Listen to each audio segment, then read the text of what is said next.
Hey there, podcast listeners. Are you ready to take your game day to the next level? I'm excited to announce that I've partnered with SeatGeek as their newest brand ambassador. That's right, I'm officially royally quacking about this awesome collaboration. SeatGeek is your go-to platform for finding the best deals on your tickets to all your favorite events. From concerts to sports, they've got you covered. And as a special thank you to my listeners, use code Royally Quacked. That's right, you can use it in all caps, Royally Quacked, for $20 off your first SeatGeek order. So what are you waiting for? Grab your friends, score some awesome tickets, and go make some unforgettable memories together. Thank you for SeatGeek for making it happen.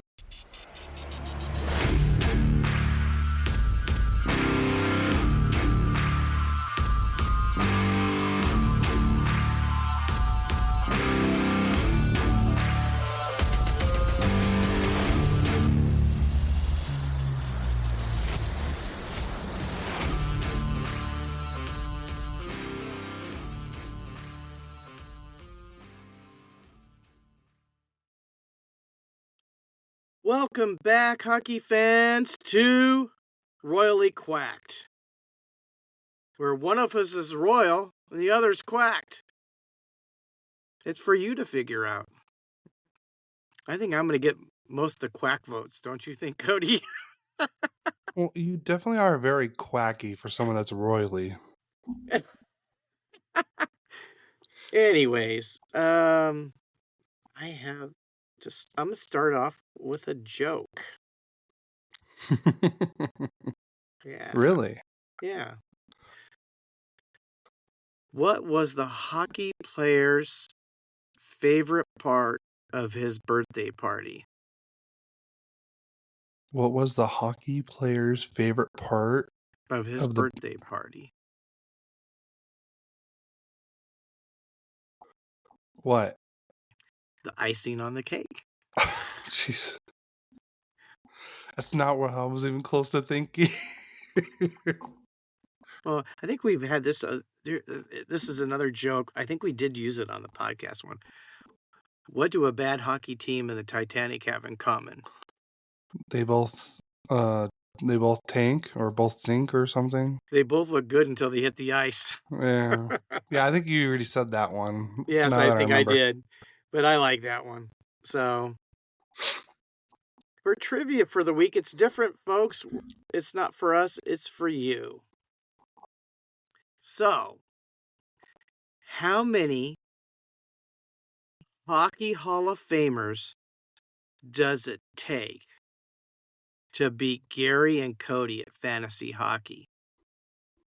Please message us, either emails or Instagram or Facebook or Twitter, X, Blue Sky. Blue Sky, one of those ways. Let us know. First one to answer that question will get kudos from us on the next podcast. So, and only one listener can answer this question. yes, one listener can't answer that question. Yeah. I'm sure there's going to be someone that knows. Yeah. Well, yeah. And that person's going to know. And we kind of have photo proof too. Absolutely have photo proof. Yeah. Yeah, so I just find it interesting. I'm so jealous. What was funny, I do believe the jealousy went both ways. Yeah. So I wonder if Eric needs an assistant. You know, I would only tell you, I mean, I do love what I do, but I mean, if I could do something other than this podcast involving sports, Yeah, that would be incredible. So I would love it. I gotta say, I'm jealous of his job too. So Yeah. gets to meet all the people. Yeah, gets pictures with them. Yeah. I'm sure there's a dark side to that whole thing too, that he has to jump through hoops or whatever else that may happen with what he does. But anyways, let's get on to the podcast. We've kind of skewed off course once again. Yes, we have. Of course. Well, I like to skew off course. Yeah. So, So, do we all right. want to start with duck news? We can start with Ducks news. um, so the Ducks did post something that McTavish is back at practice, so we hope to see him back in action soon. He did not play last night against the Sabres, which I kind of figured he wasn't, but hopefully we may see him on Monday against Seattle. So if it's not that game, it may be the Wednesday game in Seattle. So hopefully we get to see him soon. I'm gonna skip my next one because that's something I would like to talk about a little bit more. So per the Athletic, it is believed that John Gibson would be willing to waive his modified no trade clause to go to the Oilers. But I've also heard that the Oilers aren't looking to upgrade their goaltending unit as of right now. But things could change pretty quick. Interesting. Yeah. And then also, What's this thing with the Ducks and the Oilers? I mean, they got Enrique and Carrick last year. Now yeah, the talk about Gibson. Wow. yeah. It was also believed, per the fourth period, Kim Fowler. Well, that's the main one I'll talk about, but they're also looking at Ivan Provorov, David Savard, and Marcus Pettersson are all trade options for the Oilers as well. So Wow. that's per the fourth period. And then also something I kind of want to talk about, the Spit and Chicklets podcast. So they were on their last episode, they were talking about how they heard that players are unhappy. The Anaheim players are unhappy with how Cronin's running things. But they also literally said on the podcast that neither of them have heard it straight from the players' mouths. Like, they don't talk to the players or anything. This is something that they've heard rumblings about. But it also could have, but we also don't know if it was like about this season or last season, because I did hear rumblings about last season and stuff like that. And I already heard that, like, Verbeek did talk to him, like, hey, like, I like your style, keep doing what you're doing, but you just gotta lay off a little bit. And then that's why even Cronin brought in someone like Rich Clune, someone that's, couldn't talk with the younger players in a better way than probably Cronin can, and maybe help him out, like, with, with the younger unit and everything like that. So, but the best way I'm gonna describe this, or not describe, like, for you to understand this more, is go listen to the latest episode of Crash of the Pond. They go real into depth about it. Jake and Felix do. So go listen to that podcast, and they do a great breakdown about this whole Spit and Chicklets and Cronin and Ducks situation. Wow. And just to finish off on some good news for the Ducks, the Ducks changed up their away uniform this last week. Instead of wearing the white helmets, they went with the orange helmets this against Dallas and Chicago. And I think this is a new look that needs to stay. And I believe, didn't I not say during the whole rebrand that they should go with the orange helmets on the way? I believe I did say that. I'll take your word for it because I don't remember, but does that mean they're going to go with white helmets with the orange? No. At home? They were home last night and they still had the orange helmets. But it's like they're gonna do like what the Sharks do. The Sharks wear their teal helmets home and away, and then I believe Carolina wears their red helmets with their away uniforms too.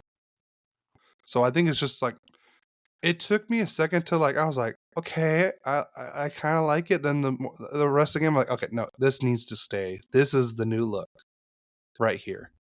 So I'm going to end off with the happy note for the Ducks news with those beautiful, the orange helmets for the away uniforms. I love it. Yeah, I thought it looked good. It looked great. And they're 2-0 with it. They're undefeated with it. So, Ooh. Yeah. Okay. That is it for Ducks news. So on to Kings news. Kings news. Alex Turcotte returned against the Red Wings. He only played 2 periods, and then everybody thought, oh, maybe he re-injured himself, but he was on the bench the whole time.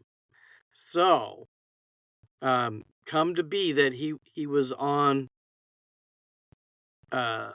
limited action first coming back. They did not want to just throw him out there to the Wolves for the whole game. So it was a precautionary thing to give him just a step up to play just the 2 periods.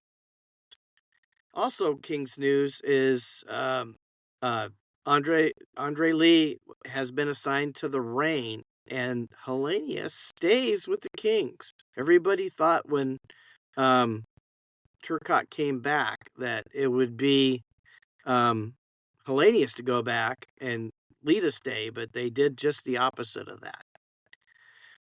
And the next bit of news is Carter George scores a goal for Owen Sound. He is only the 11th player to score goalie ever to score a goal in the league. So, congratulations, Carter George. So as I'm going to go on, a lot of this is about prospects. The rest of the news is, and our goalie prospects in the minor leagues or at college are looking very, very good. Also, Kings prospect Ryan Conmey, a sophomore at New Hampshire, after leading the team in scoring as a freshman last year, is continuing that to lead the team in scoring again this year. And he was like a 6th or 7th round pick, I believe. Hampton Sluinski, he's flourishing at Western Michigan. He's played half the games. He's 2-1-1. His goals against average is 1.71, and his save percentage is like .944. How do you lose in overtime and lose a game doing that? They obviously didn't score goals for that boy. But anyways, and then the last bit of news is the Kings have just that happened early this morning because we're doing this Saturday morning. They recalled Phoenix Copley and sent Eric Portillo back to the Reign. So we're not going to get his NHL debut, guys. I was hoping he'd get to play at least one game just to see what he could do, but that's not what happened. So, and that's Kings news for episode 39 of Royally Quacked, where one of us is quacked and one of us is royally. We're still trying to figure that one out. Yeah, quacky boy. Wait. All right, on the league news. You want to start it off, or you want me to? I'll start it off. Go for it. Bruins fire Montgomery after a slow start, which and they named Joe Sacco interim head coach. Jim Montgomery's record for the Boston Bruins was 120 victories, 41 losses, and 23 overtime losses for a .715 winning percentage. Including in that was the all-time record for points in a season by a team. And he in 2022-23, when that happened, he was the Jack Adams winner, which, of course, as you know, is Coach of the Year. So, anyways, Bruins aren't messing around, and a lot of people are thinking they jumped the gun too quick. There is problems there in Boston. And, I know you've been bragging about how Washington has done so well that you predicted that, but who predicted Boston to be not as good? You never know. Things could change around. It could. I mean, look what happened to the Oilers last season. Oilers had more talent. Yeah. Oilers' bad start last year was more than the Bruins have had too much change. And a lot of change, and some of the players are just not picking it up. True. So, and that's the news about the Boston Bruins. On to you on the next one, Cody. Makes me wonder if things continue with the whole Cronin saga. That the Ducks pick up Jim Montgomery. Would that be an awesome pickup for the... I didn't even think about that. Wow. And you want to hear something also great? And it actually does like kind of go with the Ducks. Is that Jim Montgomery was Troy Terry's college coach at Denver University. Okay. So, well, something I think. I don't think. I think that the Ducks. I think if they're gonna fire Cronin mid-season, it should be for one coach that's already on the hot seat too. That I've heard is Mike Sullivan. If Mike Sullivan becomes available, I say Cronin by, welcome in Sullivan. And I do like Montgomery as a coach. And I hear he's a really good players coach too. So, but I don't know if he's the right, I would say the right one. I still think he would be, I still think he would be, Montgomery would be a good coach to get us back to being like the Stanley Cup contenders we used to be, you know, in the mid 2010s. Yeah, well, let's see what happens. Yeah. Time will tell. Yep. Next bit of news, the Oilers have claimed forward Kasperi Kapanen off waivers from the Blues. So, he was once a promising prospect, and now he's just been waived or traded for a bag of pucks now, and so he's really hasn't done much. He's bounced from here to there. That's someone who I wanted the Ducks to pick up, but now it's like, I think we really don't need him. Yeah. Well, the next bit of news, Vancouver Canucks center JT Miller taking an indefinite leave for personal reasons, and they think this might be for a while. What a big blow to the Canucks, because JT Miller is an elite center. Yeah, he is. He was probably top 5 or 6 centers in all of hockey last year. I mean, he did everything. Win faceoffs, score goals, have plenty of assists. Having him out of the lineup's definitely going to hurt the Canucks' chances of repeating as the President Cup winner. Or President Cup is the most points. They weren't the President Cup winners last year. Weren't they? No, the Rangers they won the Pacific. The Rangers won it. The Rangers won it. Yeah. I keep thinking back to 2012. Oh, that's 2011, I believe. No, it was 12 because Vancouver was... I think they won it that year too. I think they won it back-to-back seasons, didn't they? Yeah, well, and then the Kings knocked them out and won the Stanley Cup, so... Yeah. Gotta throw some love to the Kings there. Yep. Austin Matthews is in Germany for an injury treatment. Do you know what, like, the injury is? I haven't really... I have not been able to get all the information, but if they're going overseas, it's something that's not approved here or in Canada. Yeah, and it's been more popular for athletes to go to Germany for...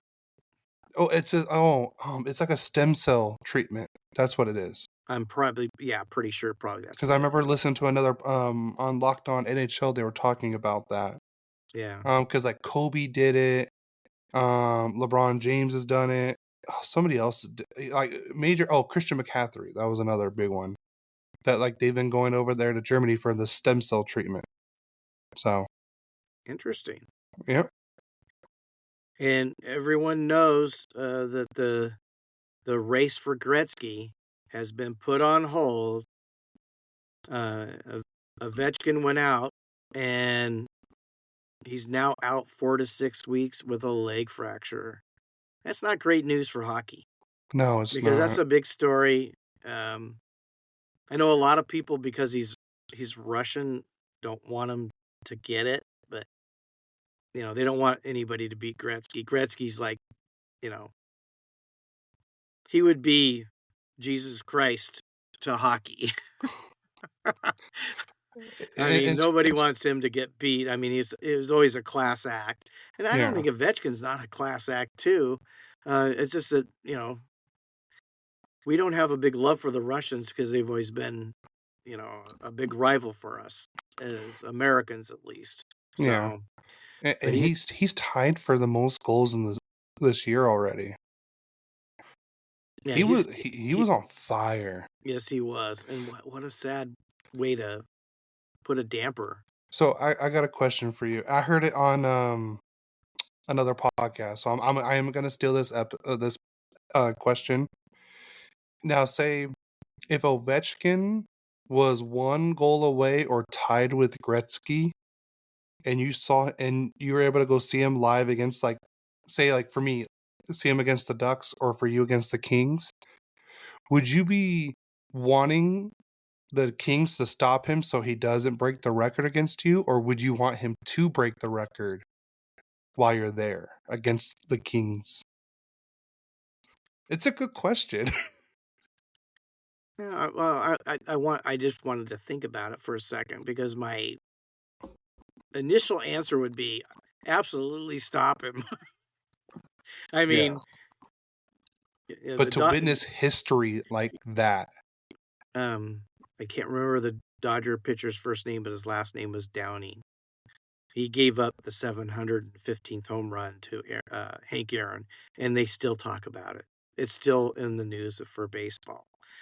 I don't know if I'd want that to be against my team. And I'm not even sure, if I'd want that to happen to the Ducks. I mean, to be honest, if I was there at that game, well, you know how much tickets are going to be to go to a game like that. I'm just saying, it's going to be ridiculous. I understand that. I'm just saying, how cool would that be to witness it? No, to witness it's a whole different thing. That's what I'm saying. If you were at the game, like you were there at the game live, yeah, it'd be fun to see. You made me think about it even a little deeper, because you get to witness history. Yeah, I know. Who knows if that's ever going to be done before? Or, I mean, done it. I mean, again, yeah. Again, not before. Again.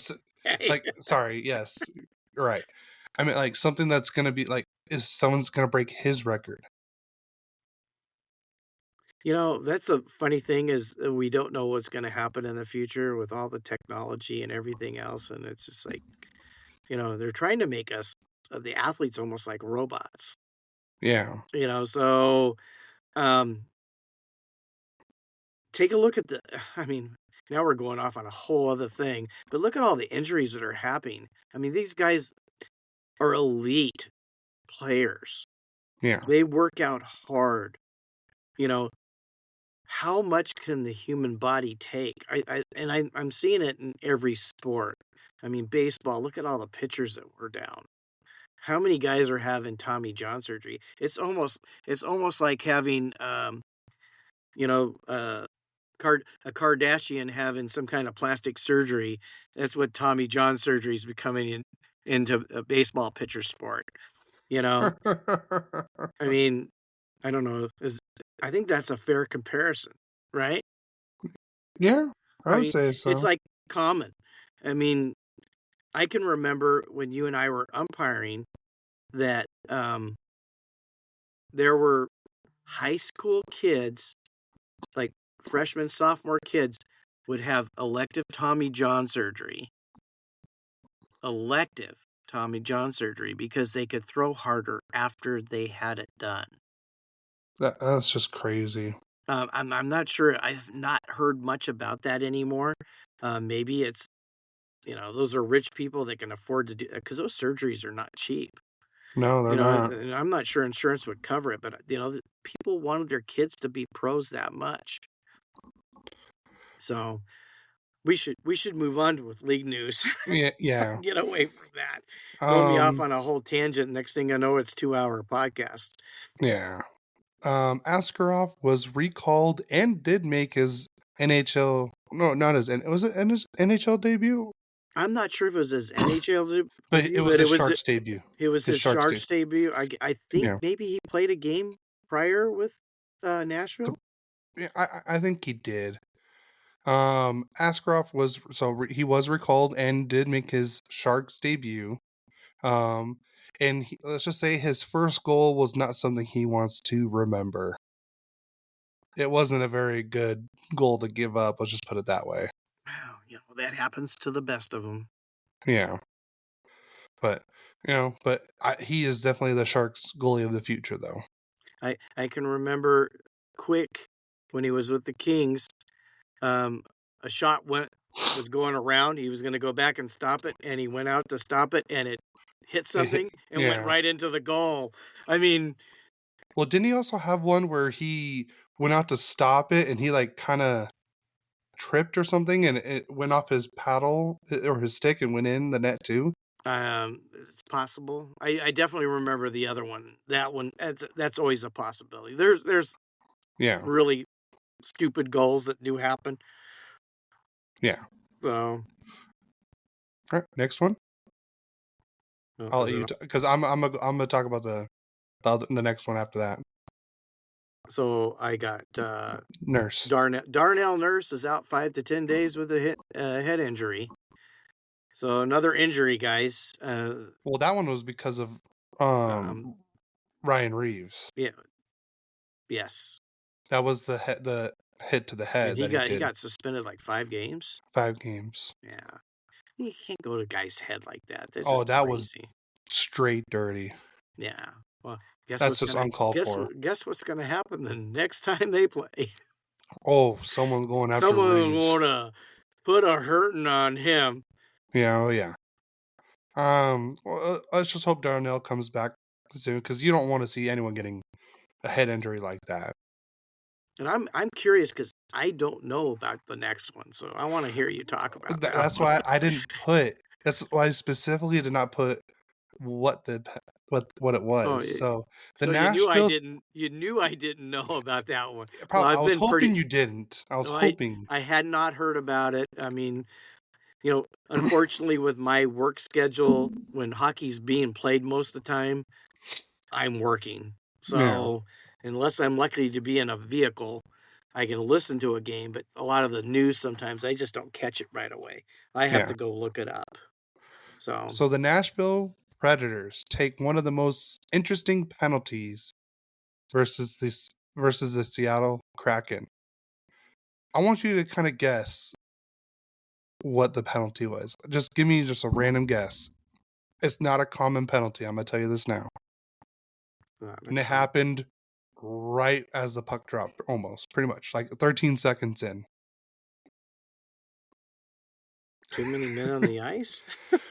No, but I said not because common. That would be weird, right when the puck dropped.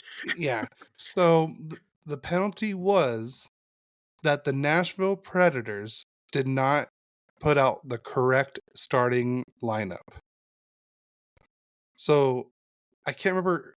It was Stamkos was supposed to be out on the ice, or it was either Stamkos or whoever number 9 is. I think it was like Forsberg, maybe. I think he's number 9. One of them was supposed to be on the ice, and the other one wasn't. But when they put out the starting lineup, it was pretty much vice versa. If it was Stamkos in the lineup, they had Forsberg out there. If Forsberg was in the starting lineup, then Stamkos was out there. So they got a penalty for having the wrong player out on the ice to start the game. So here's the question: was that something that the referee just noticed and called, or was it something brought to their attention? I think they were saying Jessica Campbell, the first female assistant coach in the NHL, she's the one that brought it up to Dan Bilesma, and he's the one that said something to the referees. Okay, so it wasn't that the referees caught it. Yeah. To start with, they're yelling, "This is what happened," and then somehow they called it. Yep. Which is really hard. I hate when, because I've officiated a lot of sports. I hate when people try to tell me what to call. Oh, I hate it too. I mean, not that I was wrong in not calling something, but, I mean, the example would be the first base coach telling me that was a balk. And I would look at him and I go, well, you called that faster. I was going to call that, but you called it faster than I did. And I go, I can't call it now because it looks like you led me to make that call. Why don't you shut up? And if I don't do my job, then you can have your manager come talk to me about it. Well, you would not say shut up and stuff like that. I know you. We had to be very professional out there. I know. Yeah, but You said it in a more professional way. I don't have to be professional on a podcast with that. I mean, yes, yeah. I go, I can't have you leading me. You need to not say anything. And then if I miss it, then you can come talk to me or have your manager come talk to me about it. Okay, is that better? That's better. I mean, I didn't cuss like 2 weeks in a row like you did. I don't know. I don't know what you're no. So I would say like the best way to put it is with the Nashville Predators penalty. It was like when it was like out of they batted out of order kind of thing. Like, oh, number 9 was supposed to bat in this spot, but number 91 hit instead. Yeah. It was like something like that. That's how the best way I could probably put it. So before we move on, your Aunt Judy called just before going on the podcast. She's listened to episode 38 and 37. And she goes, and I'm going to talk to Cody about his cussing. Well, because I said one word on each? Well, I think it's going to be in fun, Cody. Oh. Well, listen to this one, Aunt Judy. Your mom will get on you if you've gone too far. Because I know we have certain family members that listen to it, so I'm trying to keep my cussing to a very minimum. Trust me, when Mom and I had our little rant thing, I wanted to use every other word was going to be a different word. So let's move on, though. Okay, so go for the next one's mine, right? Yep. Kraken captain, and he just got named that captain this year, right? Mm-hmm. Jordan Eberle has undergone surgery on his pelvis and is out for 3 months. Well, I mean, this is crazy. Yeah. The amount of injuries in sports is just stockpiling. I've been a fan for 60 years. So you are that old. What? What? Thank you.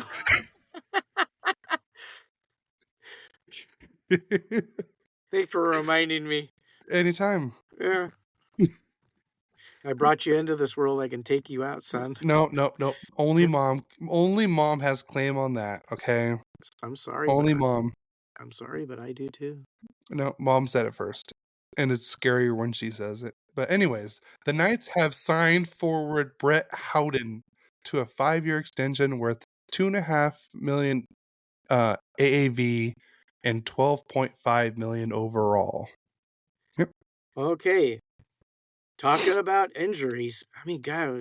Well, he probably leads the league in injuries every year. Frederick Anderson will undergo knee procedure that will sideline him approximately, from what I saw, it was 8 to 12 weeks. Yeah, that's what I think. That's true. It is. I think it's 8 to 12 weeks. So we got what 1, 2. What was there? We talked about our injury earlier. Vetchkin too. 3 injuries, and we got one. You get the next one. But somebody's possibly coming back. Yeah. Makes me wonder if Carolina kind of does a trade with the Ducks to get Gibson.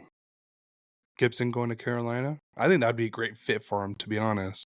I agree, because they've been, the boy you wanted the Ducks to sign, but he signed back with Carolina, having a career year. He's like 3rd in the league in scoring. Doesn't that make me look really good right now, saying I wanted him for the Ducks? Yeah, it makes you. I mean, I'm not saying he probably would have had the same season he's having right now, but it just shows you the caliber of player this kid is. But it makes your prediction on your Duck team and how well they play look better. Yeah. Because that's terrible. Yeah. But you were 4-7 going into this week? I know I got one game right. I think I even got the score right, if I remember right. The Buffalo game? I think the Chicago game was the one I got right. 3-1. Right? You had 3-1? Oh, I had 3-1. Yeah, that's what I wrote down. No, You had I think Buffalo it was. 4-3 though. Was it 4? It was 3-2 It though, or was it. was it Oh, 4-3? it was 3-2. But Yeah. you had that game right. Yeah. Did you have Anaheim? Yeah. So you went 2-1. Yeah. Okay. I'll say. But let's finish this. Line skates with the Habs for the first time since his injury, so I think that would be a good thing for him to come back because he's had his issues and everything like that, and I hope all the best for Line with the Habs. So 'cause I know the Habs really probably miss him right now. They need that scorer right now. Yeah, veteran presence too. I mean, Yeah. they got Caulfield. But having two of them makes it much tougher for them to cover the ice. Yeah. The defensive team, that is. So we're going to move on to our games since I Yep. think you have more games than I do. Yeah. You want to go first though? Why? I don't know. So you got 2 games. You can knock them out pretty quick. Okay. So let's go. Okay, let me just pop in here. Gotta open this one up here. So we're going to go back to last Saturday. Sunday, wasn't it? Was it Saturday or Sunday? I think it was Sunday. The Saturday. 16th? Saturday. No, it was Saturday. Saturday. Excuse me for correcting the guy who was correct. Wait, what? Well, I didn't pick this game correctly, but we still won by the same difference. I picked a 6-3 score. It was 4-1. The Kings played the Red Wings last Saturday and defeated the Red Wings 4-1. First period, Mikey Anderson gets his third from Philip Deneau is ninth and Trevor Moore is 10th, which is nice. Trevor Moore is picking it up for the Kings. So that happened at the 18:05 mark on a snapshot. Kings up 1-0. 22 seconds later, Tanner Jeannot scores his second from Trevor Lewis, his third assist, and Samuel Helena's second assist and his second point of his NHL career. I like him up here. And he's a big boy. So now it's 2-0 after 1. Yeah, 1. Second period, no scoring, guys. Which seems to happen a lot with the Kings. They just tend not to score. Then in the third period, at the 15-second mark, so wasting no time, Adrian Kempe gets his 8th from Warren Foegele, his 4th assist, and Gavrikov his 6th on a wrist shot. So now Kings up 3-0. Then we had about 18 minutes of just them beating each other up with no scoring happening. And Dylan Larkin gets his 10th from DeBrincat, his 9th assist, and Tarasenko his 4th on a backhanded shot. And it's now 3-1 Kings.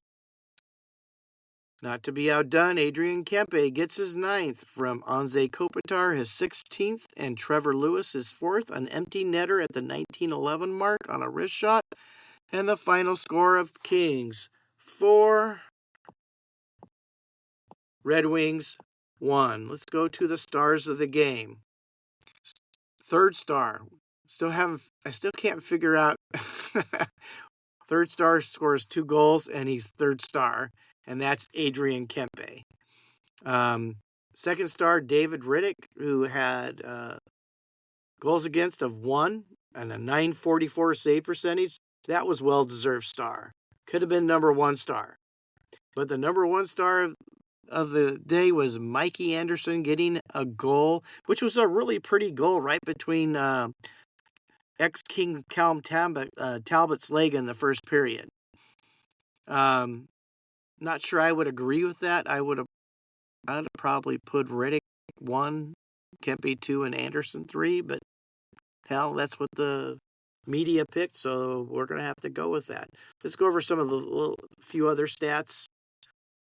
The Kings on the face-off have gotten much better. They were 56% to the Red Wings 44.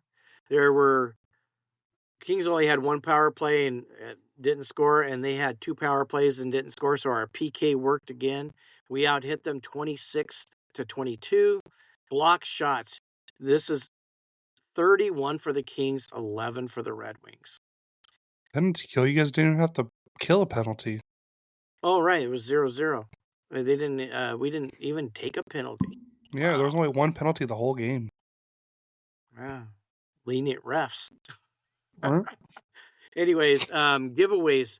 This is where, a bad game on giveaways. Kings had 19, only to be outdone by the Red Wings giving up 24. So again, last Saturday on the 16th, it was Kings 4, Red Wings 1. The Iser plan's not working very well, is it? What? The Iser plan for the Red Wings? Oh, Iserman. Yeah, the Iser plan. They got enough talent. I don't get it. They're not doing very well. They do have talent on that team. They have Brinkett, they have Larkin. And Talbot's actually been pretty good in goal for them. So let's go to the 20th, which I believe was Wednesday, at home against the Buffalo Sabres.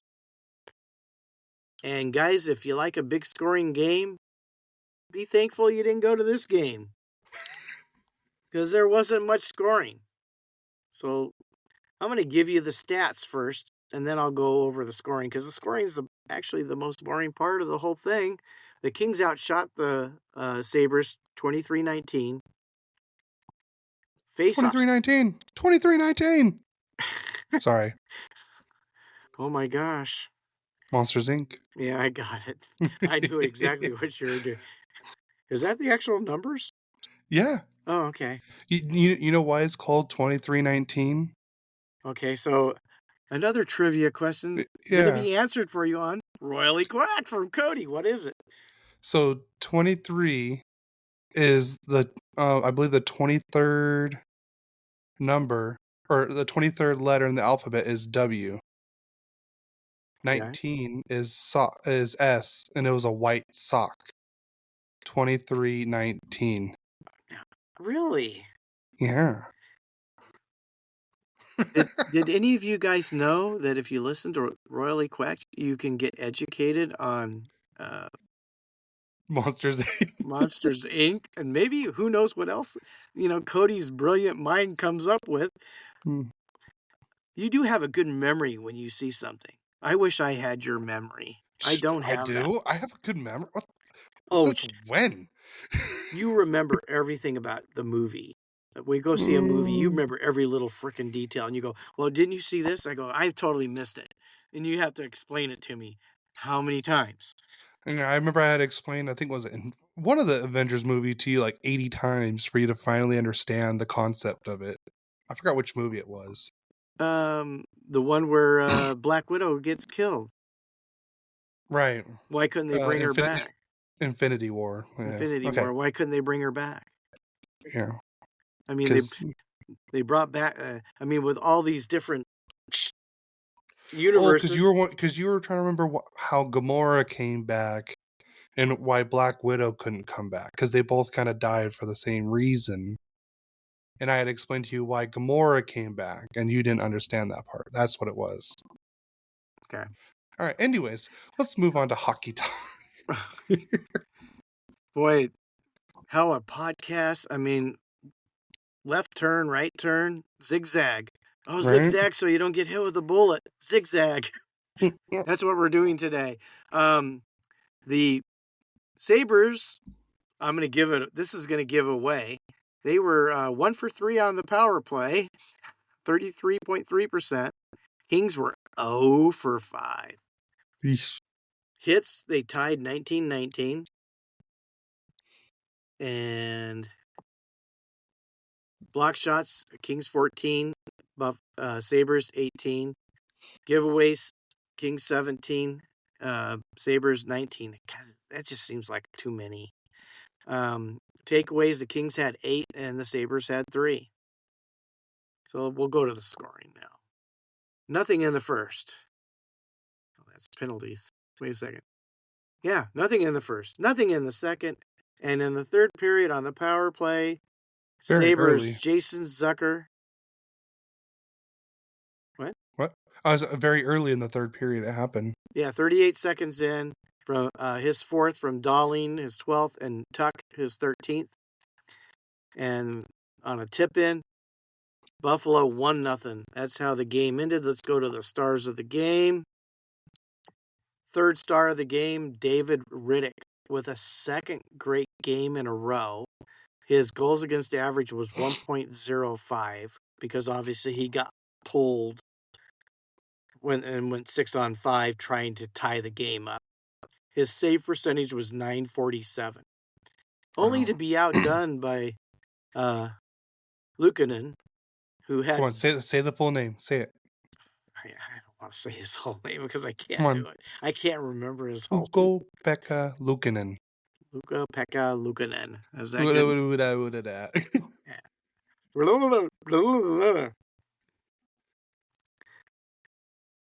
You're lucky you're in Temecula and I'm in Menifee right now. I don't know why I felt like the little kid from Shrek. Do the roar.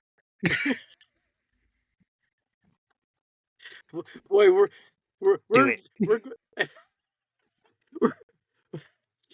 we're going off podcast here. Do the roar. Cut. Oh, we have to start all over again. Oh, I don't know why. Oh, hell with that. I think I'm the quacky one this podcast. You didn't like it when I was quacky, huh? Oh no! I took away your name. Did I, poor little boy? Yeah, I'm quacky. Okay, this is all worth it. I'm having too much fun. He had obviously a goals against average of 0. Yeah. Cody's whatever Puka Lekkonen and 1,000% save percentage. Can't be better than that. And the number 1 star was Zucker with a goal. Anyways, those were the Kings games of the week. And we'll go on to the Ducks game. I don't know if it could be any more fun than it was for the Kings game this week, because that was kind of fun. I'm having a good time. All right, so the Ducks started this week against the Dallas Stars. This game, the Ducks, I would say, dominated the first 20 to 30 minutes of this game. I don't know if it was the orange helmets with the white jerseys, but it was like a completely different looking team, but for a very good reason. They were dominating Dallas. You could tell like they just had Dallas's number. To get the scoring started, Olen Zellweger starts the scoring off with his 4th goal of the year, with assists from Ryan Strome. This one, I don't even think was it Casey DeSmith. I don't even think Casey DeSmith even saw the puck. It was like a little floater knuckle puck, and it just went in the right spot. So Olen Zellweger gets the scoring started for the Ducks to make it 1-0 in the first period. That was within the first minute of the game too. And then Brett Leason, around the 5:45 mark, scores his 2nd of the season with assists from Pavel Mintyukov and Radko Gudas. I'm telling you, ever since I said that Leason needs to be in the lineup, look what's happened. He scored. And this was just a beautiful shot. Yeah, but Mintyukov hit him on the wing, and he just beat Casey DeSmith. It was just a perfect shot. I don't think Casey DeSmith was in a great position, just better shot. But you wanted Leason to go in for Johnson, and Johnson's been playing up a storm. No, so it's like Yeah, well, but with the injury with Fabry and McTavish being out and everything like that, so and then Cutter Gauthier comes in and scores his second goal of the year on the power play with assist from Brett Leason and Alex Killorn. This one was just a great look from Leason's passing, and his playmaking has just been on another level. Leason was like just under the goal line, like just not behind the net, but like right next to it, and he just saw Cutter right there in the slot position, right in the bumper position, and Cutter just one timed it. It was beautiful. So that takes Anaheim to 3-0 after 2 periods. And in the third period, Essa Lundell gets his second of the year to make it 3-1 Ducks. This one was just a great little passing play from Dallas. They just, like I said, almost the same thing as like how Leason, Cutter just scored his last goal, and then Matt Duchene. God, are they getting him at a great discount? Right, friggin' $3 million. Was that $3 million a year to get this guy? He just made a great move on Dostal. Nothing Dostal could really do about it. He just out hustled everyone and got his 10th of the year. And then Jackson Lacombe to ice the game to give us that nice little insurance goal with assists from Brett Leason and Cutter Gauthier. This was just I still don't know how he scored this goal. It was just beautiful. Cutter passed it behind the net to Leason, and Leason just saw Lacombe coming in like right before the right side of the net, and Lacombe just roofed it right in. I think it was a backhand roof. Beautiful shot. Dostal was in this game. He had 34 saves on 36 shots. Face the out, and so that means Dallas had 36 shots. The Ducks had 27. Face-offs, somewhere we gotta really fix. It was 66% to 34%. Power play. We were 1 for 2. They were 0 for 2. So penalty kills doing better. We out hit the Stars because, like I said, we dominated the first 20 to 30 minutes of this game easily. So we out hit them 29 to 13. We had more blocked shots, 21 to 12. But here's the thing we got to stop doing: the giveaways, 24 to 18. It's not very good. All around, great game. Still love the orange helmets with the away jerseys. The 3 stars of the game, Matt Duchene is the 3rd star with 1 goal and 1 point. Cutter Gauthier was the 2nd star with 1 goal, 1 assist for 2 points. And your number 1 star of the game, Brett Leason, with 1 goal and 2 assists for 3 points. So the Ducks win this game with a final of 4-2. Then we play on a back-to-back where we go from Dallas to Chicago. I still understand why they always do the back-to-backs on away games. Okay, I'm going to tell you, somebody always has to be away. No, I know that, but why can't, like, when the Ducks are doing their homestand, like, why can't they do the back-to-back while they're at home, not on the away games? Maybe because the schedule with the arena has a lot to do with that. So, but I remember you saying that last week, and I'm going like, well, somebody's got to be away. No, I understand that. You're talking about the Ducks. No, I'm just talking about but like in hockey, whenever you're doing a back-to-back, the team that's always doing the back-to-back is the away team. They're never the home team back-to-back. Unless it's like Ducks Kings, where it's like the Ducks are home and the Kings are home. I guess it's fair because everybody has to be away when they're doing back-to-back. Yeah, I guess. All right. So Connor Bedard still continues to torture the Ducks. even after we lost out on drafting him. Um, he gets the main assist for blah, blah, blah, can't talk. In the first period, Jason Dickinson gets the scoring starter for Chicago with getting his third goal of the year with a main assist from Bedard and TJ Brody. Bedard has 11 assists, and I'm pretty sure that's all against the Ducks this year. That's what it seems like, at least. I got to look up just Bedard's stats against the Ducks, because he did have the 5-point night last season against the Ducks. So, like I said, I think we're still getting tortured by the Bedard situation. Anyways, so Chicago takes the lead 1-0, and then Pavel Mintyukov gets his third goal of the year with assist from Brett Leason.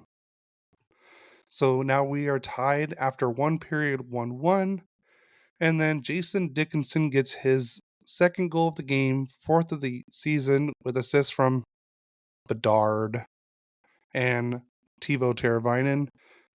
So that's now 2-1 Chicago going into the third. Alex Killorn finally wakes up from hibernating and scores his third of the year with assists from Trevor Zegras to tie the game up at 2. And then Leo Carlsson gets his sixth of the year to take the lead. I believe that's like his fourth or fifth game-winning goal this year, I want to say. So at least when Leo scores, it's going to be in crunch time when you need it. So Leo Carlsson gets his sixth of the year to take the lead 3-2 with assists from Alex Killorn and Trevor Zegras. So the Ducks win this one 3-2. They outshoot the Bedards 24-20. Again, lose the face-off percentage at 53-47. Both teams were 0-4 on the power play. The Ducks out-hit Chicago 27-13. Chicago had 15 block shots to the Ducks 14. 12 giveaways for the Ducks, 9 for the Chicago. And I believe, was it Gibson this game? I believe it was Gibson. Yeah, it had to have been Gibson. Sorry, I got something in my throat. It's contagious. Oh. Right? But I believe it was Gibson this game. Game summary. Let's see. Yeah, Gibson was So Gibson now moves to 3-0 this season. Anyways, so Gibson saves 18 shots on 20 chances. 3 stars of the game. Connor Bedard is the third star with 2 assists. Alex Killorn is a second star with 1 goal, 1 assist for 2 points. And Jason Dickinson is the number 1 star with 2 goals for 2 points. And believe it or not, that was a 3-game winning streak for the Ducks. We were riding high. Until last night. Yeah. Wow, I really got that tickle. The Ducks hosted, so they're back home against the Buffalo Sabres. Let's see. Drew Hellison got the scoring started for the Ducks, getting his first of the season, his second goal for his career. To get the scoring started for the Ducks. Assist from Trevor Zegras and Leo Carlsson. This was just a great shot by Drew Hellison, because he shot it like at the perfect time where there was nothing but traffic in front of Ukko-Pekka Luukkonen. And he couldn't see where the puck was. He completely guessed on where Hellison was going to go with it. Hellison put it to the right, and Luukkonen went left, and just an easy goal to make it 1-0 for the Ducks. And then in the second period, Isaac Lundestrom got his third of the year with assists from Ross Johnston and Olin Zellweger to make it 2-0 Anaheim. This was just a weird tip-in goal. It's not a normal tip-in that you see. Ross Johnston just shot it from the corner of the blue line, and Isaac Lundstrom tipped it, but instead of like a redirect, it was more like he tipped it and slowed the puck down, then it went up and over Luukkonen and into the net. So the Ducks now lead 2-0, and then Alex Tuck scores his 6th of the year, but I guess they're calling it own goal because it kind of was an own goal. The puck got behind Gibson, and as Lundstrom tried to bat it out, it hit Gibson's stick and then went into the net. So Alex Tuck was the last person to touch the puck for the Sabres, so he got the goal. Jason Zucker continues to piss off the Ducks fans. He scores his 5th of the year. Owen Power gets the lone assist on that goal to tie the game up after 2 periods, 2-2. We go into third period. It was just a back and forth game. It was just back and forth. Chances for both teams. No one can score, so we go into overtime. And Yuri Kulich scores with just about a minute left to make it 3-2 to win the game for the Buffalo Sabres. And the only thing I have to complain about this game, really, why didn't Cutter or Brett Leason get any playing time in the overtime? They didn't get a single shift. Now, Leason's probably been, I think those two together have been probably some of the best players for the Ducks lately, especially this past week. Why aren't they playing in overtime? And they looked good even in this game. Why aren't they getting any playing time in overtime? And I guess someone asked Cronin after the game, like, hey, why didn't Leason or Cutter get any playing time? Like, well, if we would have not given up that goal, they were the next people on the ice. I'm like, yeah, but you played almost 4 minutes. You played 4 minutes in overtime. They didn't get one shift, but Vetrano, who's struggled all year, gets double shift. He gets multiple shifts in the overtime. So are we turning this into a rant now? A mini rant. I want one later too. Okay. I added it to the notes just so you know. All right. Well, I'm almost done. So No worries. So the Ducks lost this game 3-2 in overtime. So at least we still get the point. The Ducks got outshot 32-24. So Gibson had 29 saves on 32 shots. The faceoff percentage, God, we got killed in the faceoffs again, 66-34.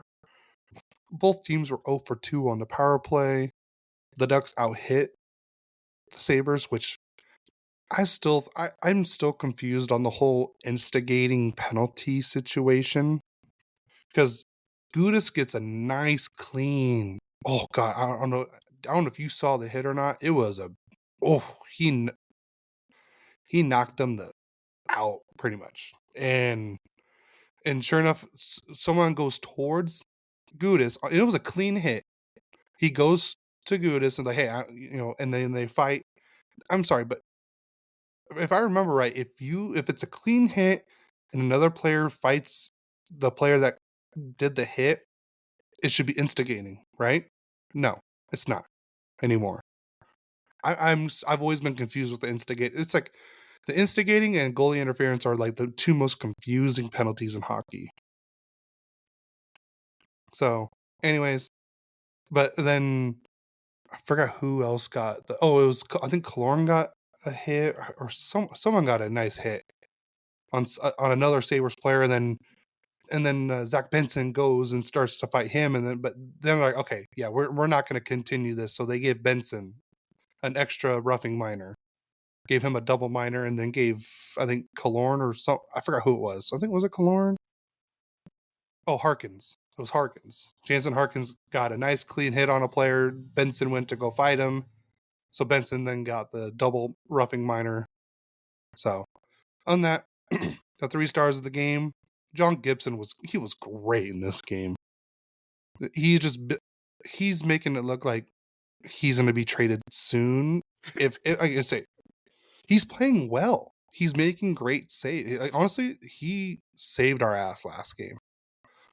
So John Gibson's the 3rd star, Rasmus Dahlin is the 2nd star, and Yuri Kulich with the game-winning goal is the number 1 star. So the Ducks go 2-1-0, or no, 2-0-1 this week. So they still get 5 points out of a possible 6. So I say that's pretty good. So that is it for the Ducks games this last week. You want to go on your little rant? We could, if you want. Yeah, I guess Go so. for it. All right. So, what do the Kings need, people?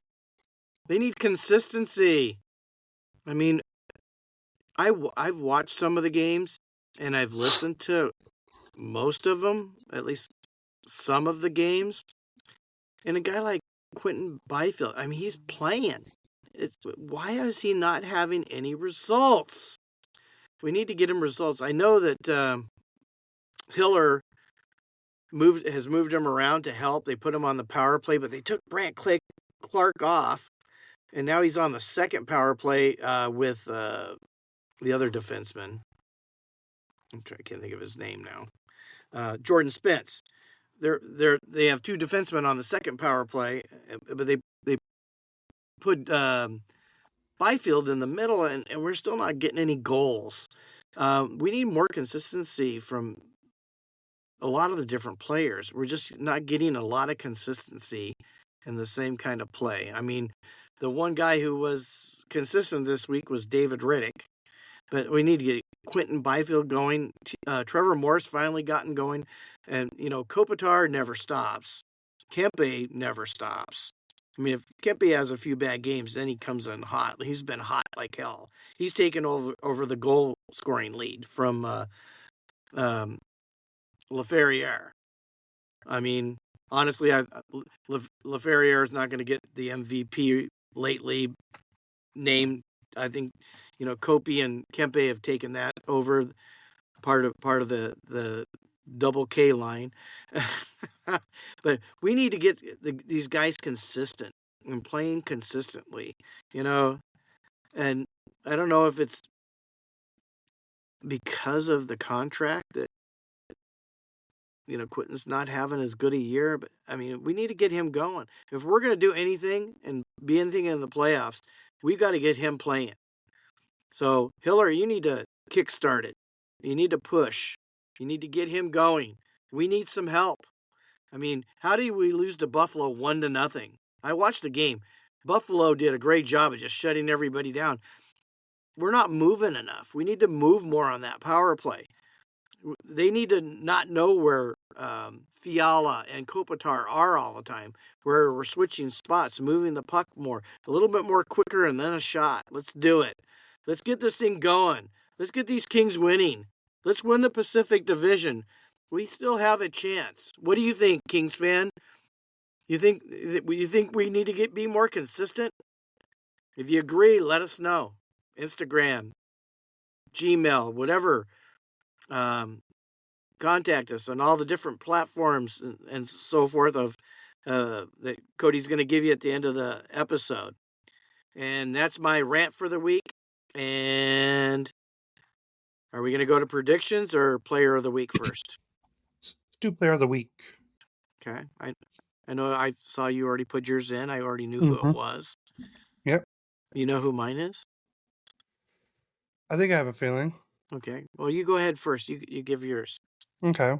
So mine is an obvious one because I've said his names differently whenever I've said his name on the scoring or plays that he's been in. But mine is Brett Leason this week. God, I'm so shocked. I know, right? Oh my God. How could you pick him? I'm just kidding. It's Frank Saravelli. No, I'm just kidding. No, I mean... Oh, that would have been shocking. Yeah, I know, right? But, I mean, Brett Leason's been, I think, my obvious choice this week. I mean, Cutter would have been, I would say my second, this week. But, or Zegras, too. Zegras has looked great this last couple weeks, too. Or this last, 2 weeks or so. So, but Brett Leason, he had a 3-point night. He had another I would say 1 or 2 points against Chicago. I would say when he's out there, he's making a difference. I mean, he's 6'5". He has that long reach, and he moves so good, and not bad for someone who picked up on waivers too. So, I think for me it was an obvious pick, but my player of the week is Brett Leason. Awesome. I knew it. Well, I could have had a few players. I mean, Kopitar is Kopitar. He just seems to keep going. I think he's 37, and he doesn't look like he's slowing down at all. And then Kempe's been on fire, and he could easily be the player of the week. But my Kings player of the week should have been better than 1-1 this week. I mean, he gave up 2 goals in 2 games.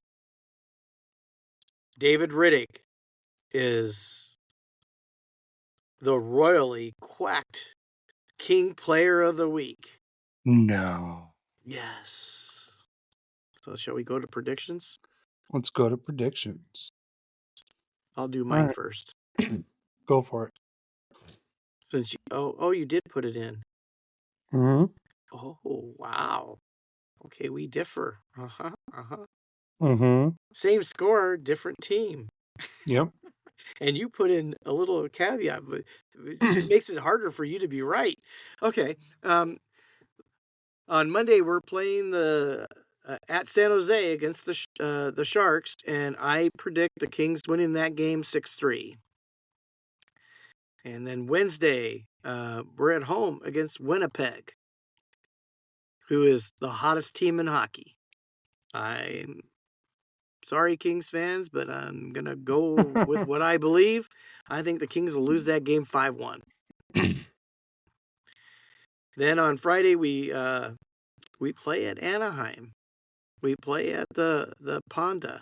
The Ponda Black Friday game. Black Friday game. Yeah, fun. It'll be an early one too. I wish I was off. I'd go. Me too. I gotta work. Me too. It's required. But I have the Kings winning this game 4-3. Ducks have been playing better, but I still think the Kings have more talent, at least at this moment in time. So, and then back to back, although it's not it's home and away, but it's back to back games. They'll play Ottawa at home at 4:00 on next Saturday, which I really shouldn't be predicting anyways, but I'm going to do it anyways. I have LA paying Ottawa back and beating them 5-4. All right. So I have the Kings going 3-1 this week. All right. So for me, the Ducks will play Seattle on Monday in Anaheim. I have the Ducks winning 3-1. On Wednesday, the Ducks play in Seattle, and I have them losing 3-1. Then on Friday, for the Black Friday game against the Kings, I have an overtime win against the Kings 4-3. Okay. Goes out on a limb. I go out on a limb. Yeah, well, you're too big a guy to go out on a limb. Mm-hmm. Sure. And I'm too old to go out on a limb. Yeah. Yeah. So what do you think? We never did do our jester or the. You want to do Jester this week? Yeah. Who's your jester of the week? Well, mine's a Jester. Yours a lame duck. A lame duck. Yeah. I like that name better, Jester. I mean, funny guy. Funny guy. You know what? He's second time he's won it this year is Quentin Byfield. Really? Yeah. He needs to be better for us to be better. It's a key. I mean, he's the key for us to become more. We don't become more without him. Yeah. So. My jester. Your lame duck. Lame duck. Boy, this is a tough one. You're starting to think like a king now. Ooh. You're gonna have to change the name of the podcast. Yeah, to Royally Spoiled. Yeah, you're the spoiled one. I'm Royally. Yeah, oh yeah, I'm the Yeah. spoiled one. Let's see. Who would be my lame duck of the week? Doesn't have to be a player. No, I know. Quit tapping. It's a tough one because they have been playing better. Mm-hmm. Hmm. You know, even though he had a great hit last night, real game changer. He has looked a little bit better, but he's still not the player that he was last season, which that's the player who I want. It'd be Radko You're not Gudas. picking Jim, are you? Jim? Oh, Jim. I was like, You're Jim. picking Jim, aren't you? Yeah, I'm picking Jim. Yep. But if I had if I was just going off of salesmanship, then it's Brian, definitely Brian. Brian was bad at selling stuff. God, he wasn't he? Yeah, he was so That bad. was funny as hell. Oh, you finally watched it? Oh God, yes. So you like the part where Ryan was wiping his mouth with the king shirt? Did I? Oh, you know what? He's going to pay for that next week in Anaheim. Somebody, it's probably going to be Jano or Edmondson's going to put a licking on him. It's not going to be the law firm? Well, no, they'll probably have to get them out of jail. And that's not a line anymore. The law firm has been broken up, right? The law firm is I don't know. It broken. keeps bouncing back and forth, so It's hard to keep up with the lines nowadays. yeah. Jano, and more. The lawyer line that was perfect. Well, I like the BFF line too. Yeah, Byfield, Fiala, and Fogle. that was a good line though. Yeah, But all right, ready to get out of here? I am. All right. Well, then happy Thanksgiving, everyone, because this will be coming out on Monday, and we won't be recording till next Saturday or Sunday, whenever we're available. But I have a happy Thanksgiving. Everyone be safe out there, and after next week, we can really kind of get into the whole playoff picture, because usually what Elliot Freeman said is if you're usually in a playoff position by American Thanksgiving, you're usually going to be in the playoffs. It didn't work out totally last year because Edmonton wasn't in at Thanksgiving. He said it's like 80% right. Yeah, well, that percentage went down even more after last year. Well, no, that was including last year. Oh, was it? Yeah. We'll see what happens. Yeah, I think he said 14 out of the 16 teams last season that were in a playoff spot stayed in the playoff spot. I know the Kings did. Yeah. But obviously Edmonton overtook somebody. I forgot who it was. Yeah. But so we can definitely break down the standings next week with that. Are we boring you? I'm tired. I haven't had caffeine yet. Really? It's like noon. Doesn't mean I've had any caffeine. You get up at the crack of dawn now with your new job. No, that's only my work days. I slept in today. But all right, everyone, please go follow us on Instagram, Facebook, X, or Twitter, whatever you call it. We are now officially on Blue Sky, so please go follow us on there too. Please go listen to and download episode 37, so that way we can donate more money to the Nigu Foundation. I'm just gonna keep that up until probably for the rest of the year, and see how much we can get for that episode. Or the rest of this year, I should say. And then, just don't forget to like and subscribe us on YouTube. Hopefully we can start doing some video podcasts for you guys soon. Anyways, don't forget to leave us a comment or review or a rating on your podcast platform. I believe it's a review on Apple, and then a rating on Spotify. So please don't forget to leave us a review and a rating on there. We would really appreciate it. On that, everyone, please be safe out there and have a happy Thanksgiving. And we will see you guys next week. Go Kings, go! Let's go, Ducks. Quack. A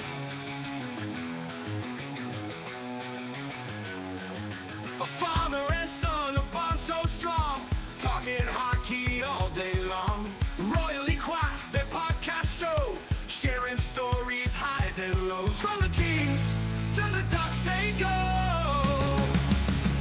shouting go Kings, go! Quack, quack, they cheer. A father and son, their passion sincere on the ice. Their love appears through the highs and lows in the years.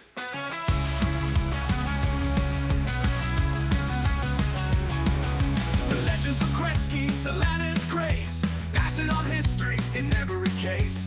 Father teaching son, a legacy shared. On Royally Quacked, their stories aired. Face off in life, together they stand. Shouting go Kings, go!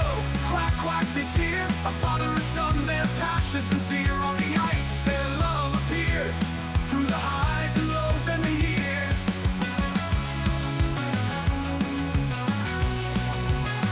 Let go!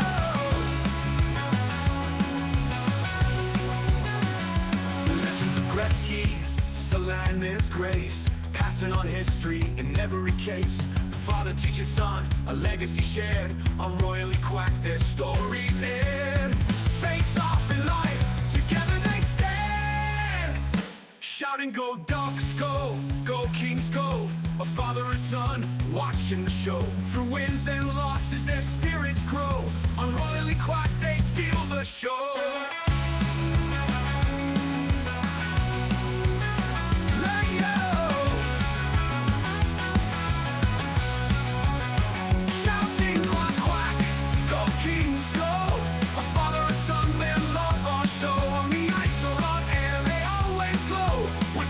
Podcast and